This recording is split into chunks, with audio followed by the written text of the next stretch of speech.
Welcome to Solvetic, your channel to always learn technology easily. Below in the description, you will find useful links we used in this video.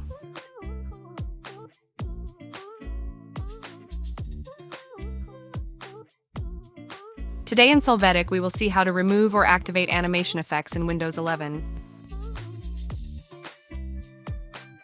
To get started, click on Start and click on Settings.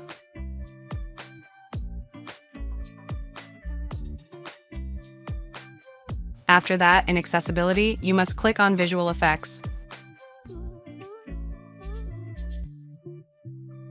Here, you can turn the animation effects switch on or off. This allows you to enable or disable this function in the system. Hey, remember to subscribe Solvetic channel.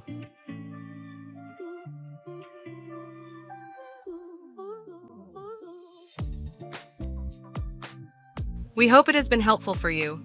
Here are links to watch more videos of your interest and subscribe to the Solvetic channel. Thank you.